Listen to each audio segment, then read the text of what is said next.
Chapter 3. The Lrd Chf Jstc. It was not until 2 months later, on the 19th of September, if you must have the actual date, that Peter Blood was brought to trial upon a charge of high treason. We know that he was not guilty of this, but we need not doubt that he was quite capable of it by the time he was indicted. These 2 months of inhuman, unspeakable imprisonment had moved his mind to a cold and deadly hatred of King James and his representatives. It says something for his fortitude that in all the circumstances he should still have had a mind at all. Yet, terrible as was the position of this entirely innocent man, he had cause for thankfulness on 2 accounts. The first of these was that he should have been brought to trial at all. The second, that his trial took place on the date named, not a day earlier. In the very delay which exacerbated him lay, although he did not realize it, his only chance of avoiding the gallows. Easily, but for the favor of fortune, he might have been one of those hailed on the morrow of the battle, more or less haphazardly from the overflowing goal at Bridgewater, to be summarily hanged in the marketplace by the bloodthirsty Colonel Kirke. There was about the colonel of the Tangiers regiment a deadly dispatch, which might have disposed in like fashion all those prisoners, numerous as they were, but for the vigorous intervention of Bishop Muse, who put an end to the drumhead court-martial.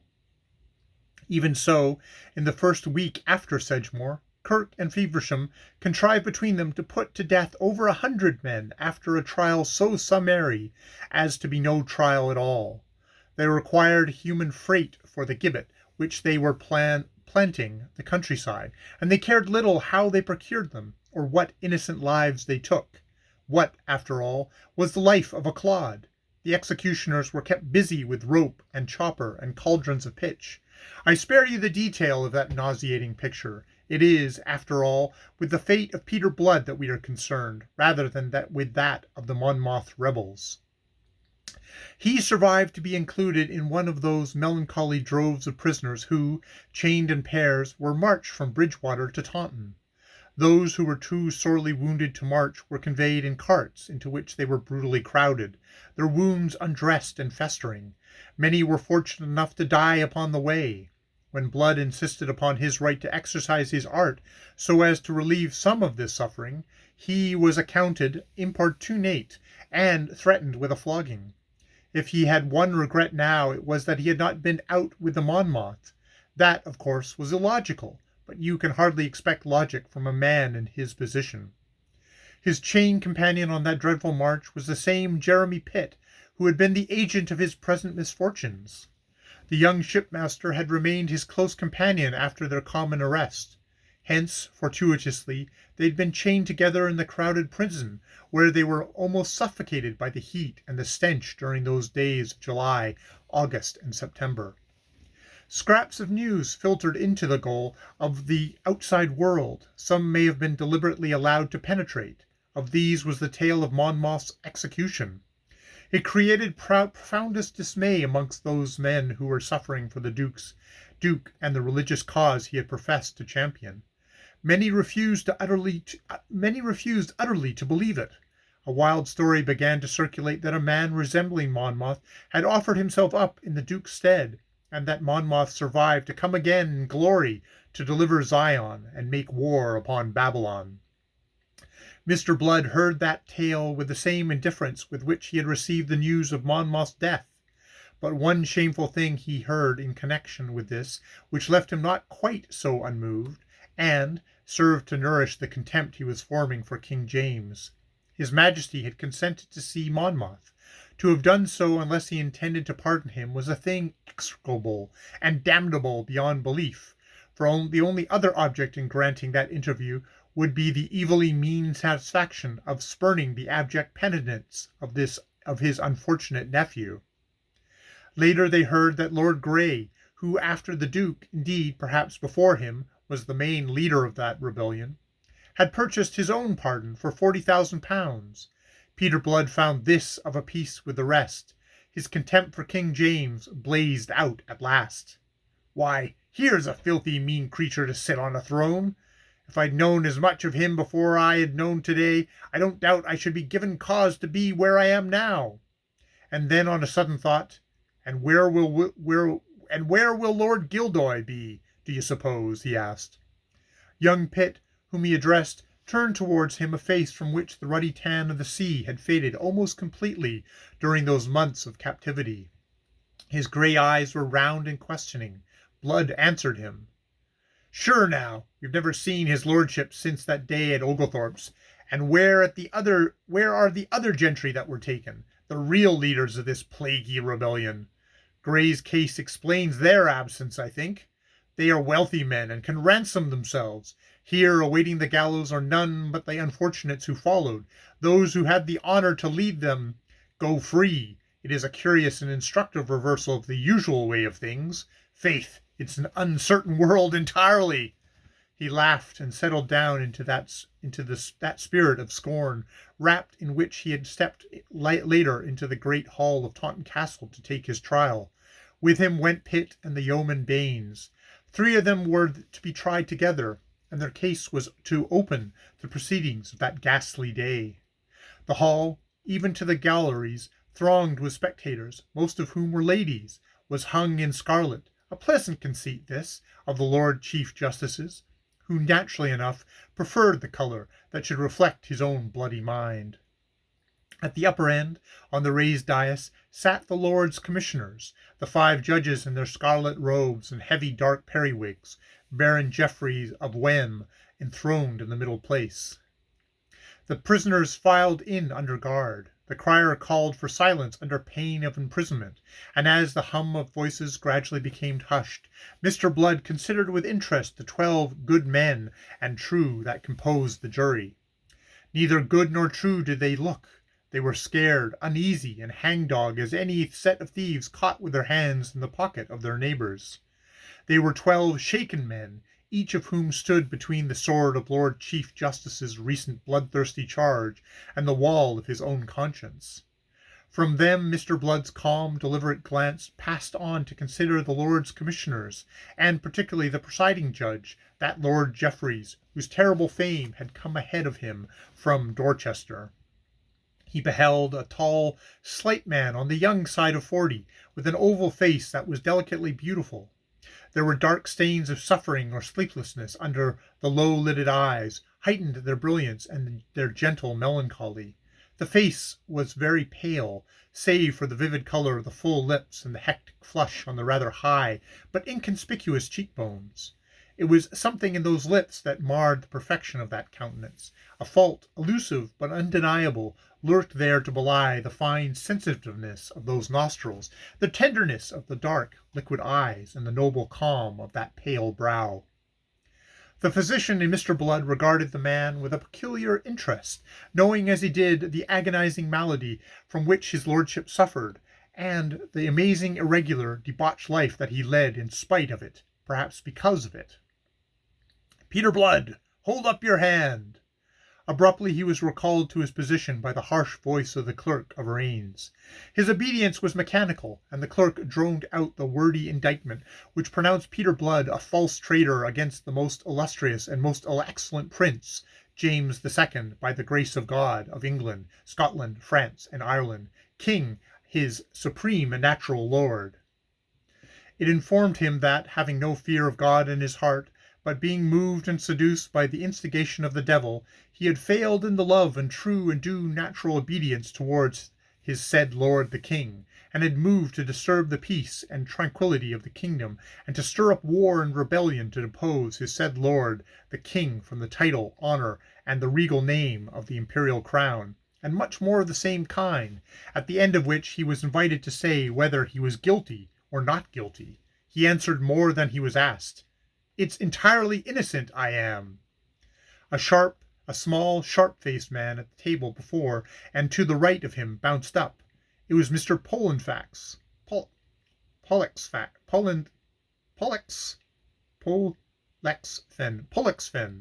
the judge advocate. "Are you guilty or not guilty?" snapped this peppery gentleman. "You must take the words."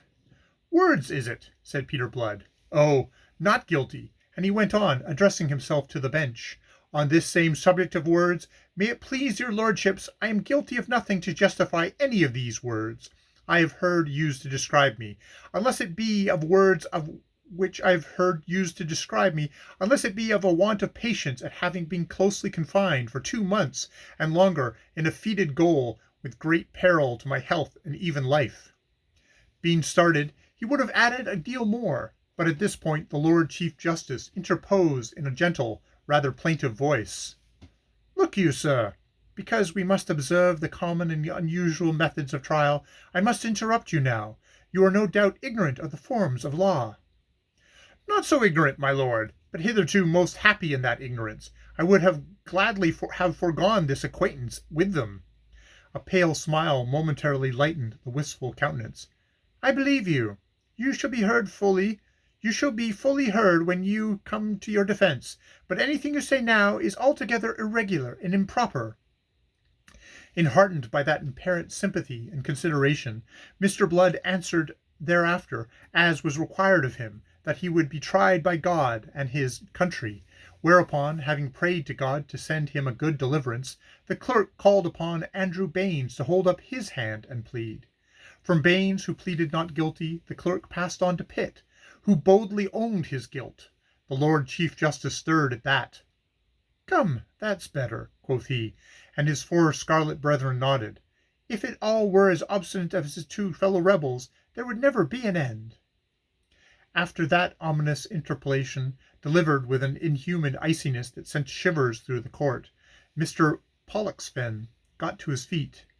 With great prolixity he stated the general case against the 3 men, and the particular case against Peter Blood, whose indictment was to be taken first. The only witness called for the king was the Captain Hobart. He testified briskly to the manner in which he had found and taken the 3 prisoners, together with Lord Gildoy.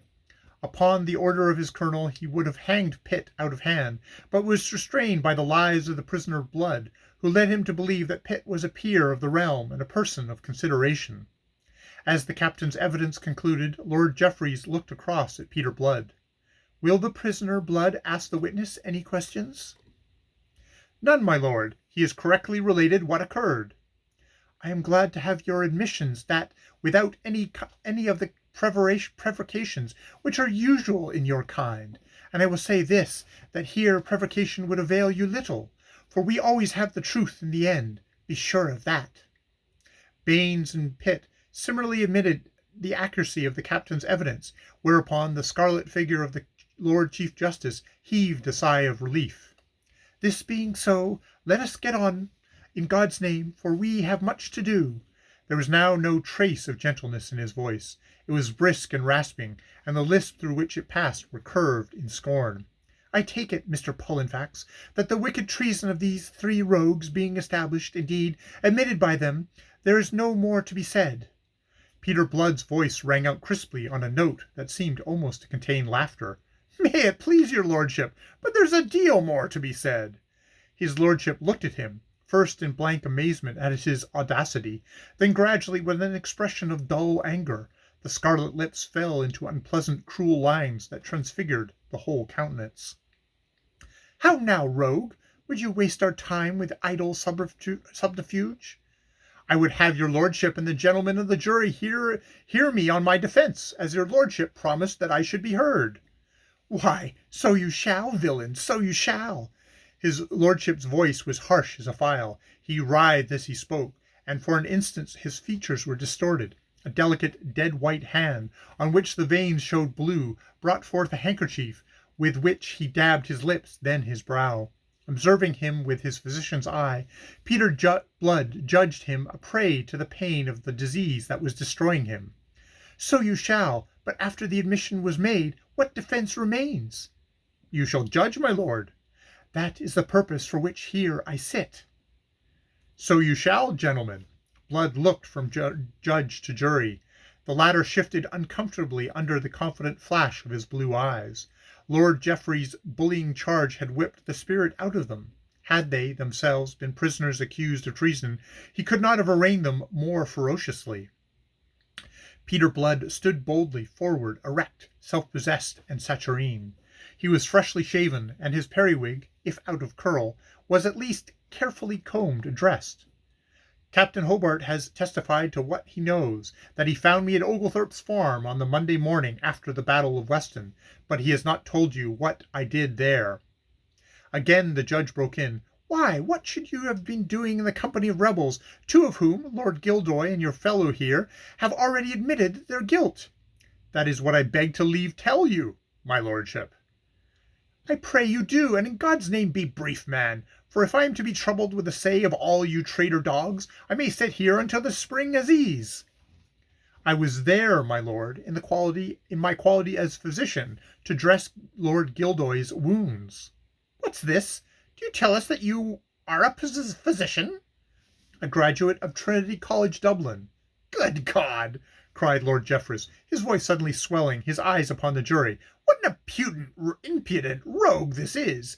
You heard the witness say that he had known him in Tangier some years ago, and that he was known then as an officer in the French service. You heard the officer admit that the witness had spoken the truth." "Why, so he had. Yet what I am also telling you is also true. So it is. For some years I was a soldier, but before that I was a physician, and I have once again, since January last, established in Bridgewater, as I can bring 100 witnesses to prove." "There's not the need to waste our time with that. I will convict you out of your own rascally mouth.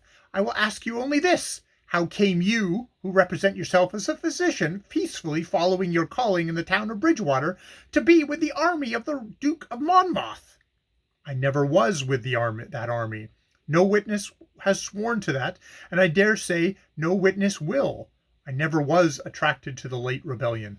I regard the adventure as a wicked madness. I take leave to ask your lordship," his brow became more marked than ever, "what should I, who was born and bred a Papist, be doing in the army of a Protestant champion?" "A Papist, thou?" The judge gloomed on him as a moment. "Art more like a snivelling, canting Jack Presbyter. I tell you, man, I can smell a Presbyterian 40 miles. "Then I'll take leave to marvel that with so keen a nose your lordship can't smell a Papist at 4 paces." There was a ripple of laughter in the galleries, instantly quelled by the fierce glare of the judge and the voice of the crier. Lord Jeffreys leaned farther forward upon his desk. He raised that delicate white hand, still clutching its handkerchief, and sprouting from a froth of lace. "We'll leave your religion out of account for the moment, friend," said he, "but mark what I say to you." With a minatory forefinger he beat the time of his words. "Know, friend, that there is no religion a man can pretend to give a countenance to lying. Thou hast a precious immortal soul, that there is nothing in the world equal to it in value. Consider that the great God of heaven and earth, before whose tribunal thou and we and all persons are to stand at the last day, will take vengeance on thee for every falsehood, and justly strike thee into eternal flames, make thee drop into the bottomless pit of fire and brimstone, if thou offer to deviate at the least from the truth and nothing but the truth. For I tell thee God is not mocked, and that I charge you to answer truthfully. How came you to be taken with these rebels?" Peter Blood gaped at him a moment, in consternation. The man was incredible, unreal, fantastic, a nightmare judge. Then he collected himself to answer. "I was summoned that morning to succor Lord Gildoy, and I conceived it to be the duty imposed upon me by my calling to answer that summons." "Did you so?" The judge, terrible now of aspect, his face white, his twisted lips red as the blood for which they thirsted, glared upon him in evil mockery. Then he controlled himself, as if by an effort. He sighed. He resumed his earlier gentle plaintiveness. "Lord, how you waste our time! But I'll have patience with you. Who summoned you?" "Master Pitt there, as he will testify." "Oh, Master Pitt will testify. He that is himself a traitor self-confessed? Is that your witness?" "There is also Master Baines here, who can answer to it." "Good Master Baines will have to answer for himself, and I doubt not he'll be greatly exercised to save his own neck from a halter. Come, come, sir, are these your only witnesses?" "I could bring others from Bridgewater, who saw me set out that morning upon the crupper of Master Pitt's horse." His lordship smiled. It will not be necessary, for mark me, I do not intend to waste more time on you. Answer me only this. When Master Pitt, as you pretend, came to summon you, did you know that he had been, as you have heard him confess, of Monmouth's following? I did, my lord. You did! Ha! His lordship looked at the cringing jury and uttered a short, stabbing laugh. Yet, in spite of that, you went with him. To succor a wounded man, as was my sacred duty. Thy sacred duty, sayest thou? Fury blazed out of him again. Good God, what a generation of vipers do we live in! Thy sacred duty, rogue, is to thy king and to God. But let it pass. Did he tell you whom it was that you were desired to succor? Lord Gildoy, yes. And you knew that Lord Gildoy had been wounded in the battle, and on what side he fought? I knew. And yet, being, as you would have us believe, a true and loyal subject of our lord the king, you went to succor him? Peter Blood lost patience for a moment. My business, my lord, was with his wounds, not with his politics. A murmur from the gallery, and even from the jury, approved him. It served only to drive his terrible judge into a deeper fury. Jesus God, was there ever such an impudent villain in the world as thou? He swung white-faced to the jury. I hope, gentlemen of the jury, you take notice of the horrible carriage of this traitor rogue, and withal you cannot but observe the spirit of this sort of people. What a villainous and devilish one it is! Out of his own mouth he has said enough to hang him 12 times. Yet there is more.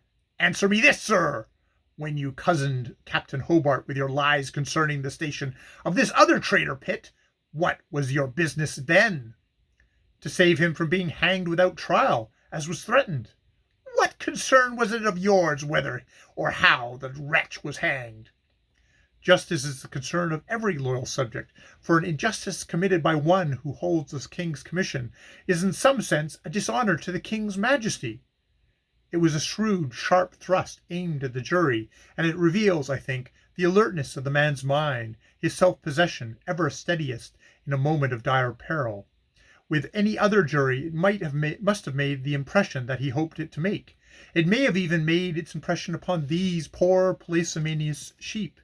But the dread judge was there to efface it. He gasped aloud, then flung himself violently forward. Lord of heaven, stormed he, was there ever such a canting, impudent rascal? But I have done with you. I see thee, villain. I see thee already with a halter around thy neck. Having spoken so, gloatingly, evilly, he sank back again and composed himself. It was as if a curtain fell. All emotion passed again from his pale face. Back to invest it again came the gentle melancholy. Speaking after a moment's pause, his voice was soft, almost tender, yet every word of it carried sharply through that hushed court. If I know my own heart, it is not in my nature to desire the hurt of anybody, much less to delight in his eternal perdition.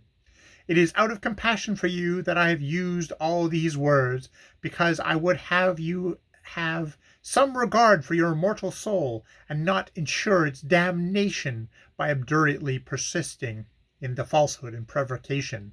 But I see that all pains in the world, and all compassions and charity are lost upon you, and therefore I will say no more to you. He turned again to the jury, that countenance of wistful beauty. Gentlemen, I must tell you for law, of which we are judges, and not you, that if any person be in actual rebellion against the king, and another person, who really and actually was not in the rebellion, does knowingly receive, harbor, comfort, or succor him, such a person is as much a traitor as he who indeed bore arms. We are bound by our oaths and consciences to declare you what is law, and you are bound by your oaths and your consciences to deliver and to declare to us by your verdict the truth of the facts. Upon that he proceeded to his summing up, showing how Baines and Blood were both guilty of treason, the first having harbored a traitor, the second for having succored that traitor by dressing his wounds.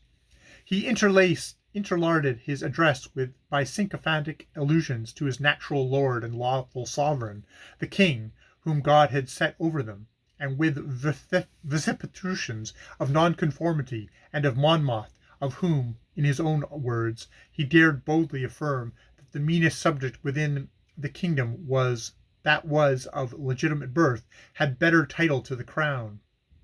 Jesus God, that ever we should have such a generation of vipers amongst us! He burst out in rhetorical frenzy. Then he sank back as if exhausted by the violence he had used. A moment he was still, dabbing his lips again. Then he moved uneasily. Once more his features were twisted by pain, and in a few snarling, almost incoherent words, he dismissed the jury to consider the verdict. Peter Blood had listened to the intemperate, the blasphemous, and almost obscene invective of that tirade with a detachment that afterwards, in retrospect, surprised him. He was so amazed by the man, by the reactions taking place in him between mind and body, and by his methods of bullying and coercing the jury into bloodshed, that he almost forgot that his own life was at stake. The absence of that day's jury was a brief one. The verdict found the 3 prisoners guilty. Peter Blood looked round the scarlet-hung court. For an instant that foam of white faces seemed to heave before him. Then he was himself again, and a voice was asking him what he had to say for himself, why sentence of death should not be passed upon him, being convicted of high treason. He laughed, and his laugh jarred uncannily upon the deathly stillness of the court. It was all so grotesque, such a mockery of justice, administered by that wistful-eyed Jack-pudding in scarlet, who was himself a mockery, the venal instrument of a brutally spiteful and vindictive king. His laughter shocked the austerity of that same Jack-pudding. "Do you laugh, sirrah, with the rope around your neck, upon the very threshold of that attorney you are so suddenly to enter into?" And then Blood took his revenge. "Faith, it's in a better cause I am for mirth than your lordship, for I have this to say before you deliver your judgment. Your lordship sees me, an innocent man, whose only offence is that I practice charity with a halter round my neck. Your lordship, being the justiciar, speaks with knowledge of what is to come for me.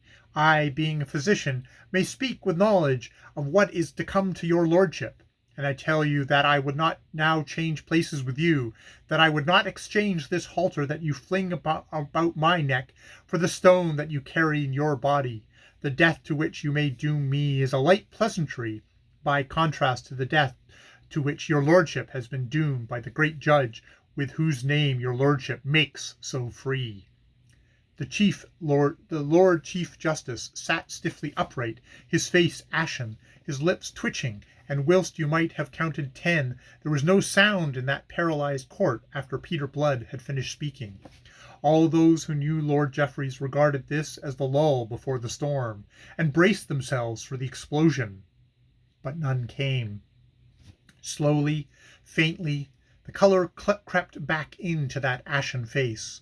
The scarlet figure lost its rigidity, and bent forward. His lordship began to speak, in a muted voice and briefly, much more briefly than his wont on such occasions, and in a manner entirely mechanical, the manner of a man whose thoughts are elsewhere while his lips are speaking. He delivered sentence of death in the prescribed form, and without the least allusion to what Peter Blood had said.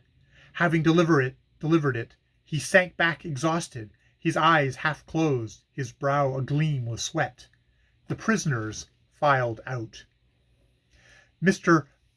Pollexfen, a Whig at heart despite the position of judge-advocate which he occupied, was overheard by one of the jurors to mutter in the ear of a brother counsel, "On my soul, that swarthy rascal has given his lordship a scare. It's a pity he must hang, for a man who can frighten Jeffreys should go far." End of chapter 3.